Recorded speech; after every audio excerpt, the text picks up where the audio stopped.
कि हम बार बार कंपाउंडिंग की बात कर रहे हैं, टाइम ज़्यादा देने की बात कर रहे हैं, लॉन्ग होराइजन्स की बात कर रहे हैं, तो उसको एग्जाम्पल के साथ इफ़ यू कैन एक्सप्लेन तो वो समझाइए हमें।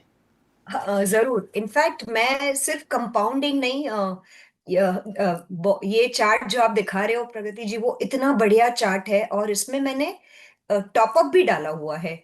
तो आप देखिए, यहाँ पे हमने तीन दोस्तों का यहाँ पे एक केस स्टडी लिया हुआ है, जिनका नाम है रमा, रजनी और प्रियंका। ये पूरा जो चार्ट है वो समझाने के पहले मैं एक चीज और मेरे दर्शकों को समझाना चाहूंगी कि एक तो होता है कि हमें क्यों एसआईपी करनी है, कितने समय के लिए करनी है, कहाँ करनी है, ये सारी चीजें तो है, लेकिन कितनी करनी है वो भी बहुत जरूरी है। तो एक सिंपल सा थंब रूल है जो आपको समझना चाहिए कि 50, 30 और 20, यानी कि 50% जो आप कमा रहे हो वो आप अपने नीड्स में डाल दीजिए।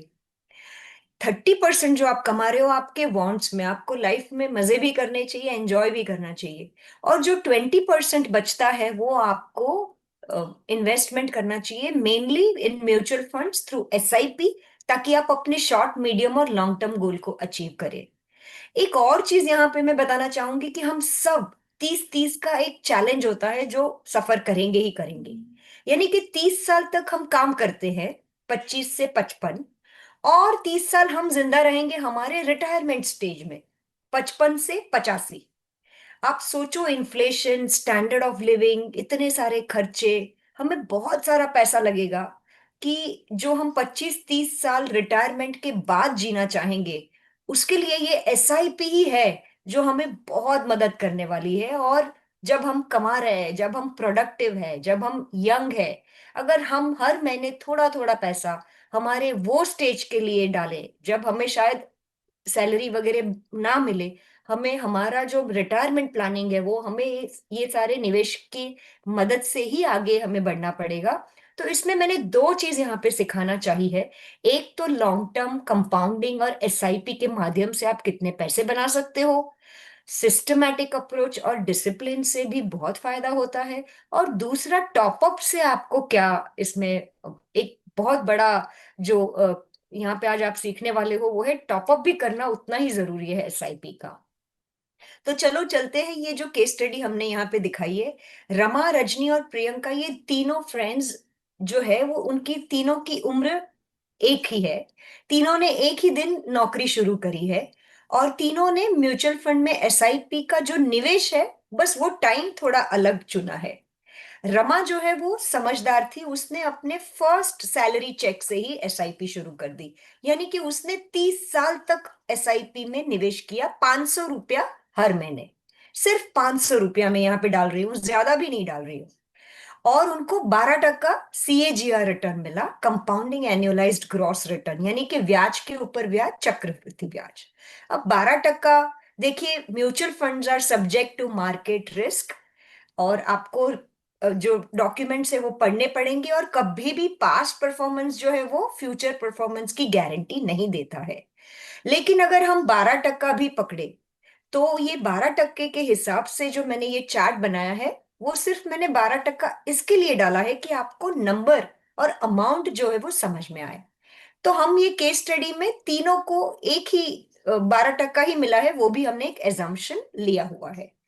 तीनों दोस्तों की उम्र सही सेम है, तीनों दोस्तों की एज सही है, तीनों दोस्तों ने एक ही दिन जॉब पे काम शुरू किया है, तीनों ने 500 रुपए की एसआईपी शुरू करी है, और तीनों ने सिर्फ 12% रिटर्न मिला है। लेकिन एक फर्क है, रमा ने 30 साल के लिए, बहुत लंबे समय के लिए की है, रजनी ने 25 साल के लिए की है, यानी कि 5 साल लेट शुरू की रमा से। और प्रियंका ने जो है वो उसने 20 साल के लिए करी, यानी कि उसने 5 साल रजनी से और 10 साल रमा से लेट शुरू किया, बस इतना फर्क है।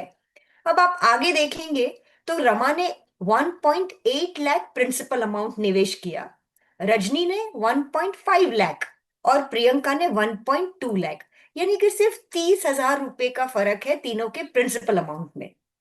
लेकिन नंबर ऑफ इयर्स में 5-5 साल का फर्क है ना।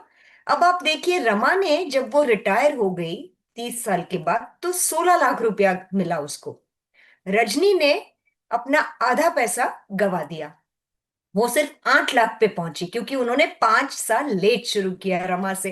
कंपाउंडिंग जो है वो उनके लिए ज्यादा काम नहीं आया क्योंकि उन्होंने शुरुआत जल्दी नहीं की। और प्रियंका जो है उन्होंने अपनी एसआईपी तो लेट शुरू की थी, तो वो सिर्फ 5 लाख पे पहुंची। देखिए कितना फर्क हो जाता है अगर आप शुरुआत जल्दी नहीं करते हैं। ये बहुत इंपॉर्टेंट मुद्दा था, इसके लिए मैं थोड़ा डिटेल में समझा रही हूँ कि ये बहुत जरूरी कि आपको आज से शुरू करना है एसआईपी। थोड़ा आगे और बढ़ते हैं कि भाई 10% टॉपअप अगर किया रमा ने, यानी कि हर साल आपने अपनी जो एसआईपी की अमाउंट है 500 रुपया, उसको 10% से बढ़ाया, तो देखिए आप कहाँ पहुंच गए। रमा जो है वो 40 लाख पे पहुंच गई, कहाँ 16 लाख और कहाँ 40 लाख। क्योंकि आपने अपनी एसआईपी में एक प्रोसेस ड्रिवन अप्रोच डाल दिया, अपने आप ऑटो पायलट पे हर साल आपने अपना 500 रुपया जो है उसको 10% से बढ़ा दिया, तो आपने 16 लाख से सीधा 40 लाख पाया। तो यही तो है ना, आठवीं अजूबी यही है, कंपाउंडिंग टॉपअप।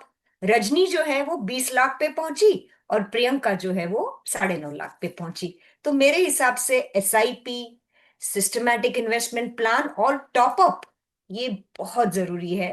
आप सारे अपने सपने जो है वो हासिल कर पाओगे अगर आप ये सारी चीजें ध्यान से करेंगे तो। ये बहुत ही बढ़िया एग्जाम्पल आपने हमें दिया। इसके पहले जब हम बात कर रहे थे तब आपने ज़िक्र किया था 50-30-20 का। तो इस बात का भी जवाब हमें मिल जाता है कि कितना अमाउंट, लाइक आपको अपनी सैलरी का, if you have started your career, like अभी आपकी पहली नौकरी है, उस सिचुएशन में भी आपको अपनी इनकम का कम से कम 20% इन्वेस्ट करना है, एंड एसआईपी उसके लिए बेस्ट है। फिलहाल हम ये डिस्कस कर रहे हैं। और एज जब आपकी पहली नौकरी लग गई उसी दिन से आपको शुरू करना है ताकि आपको कंपाउंडिंग का जो है वो फ़ायदा मिल सके।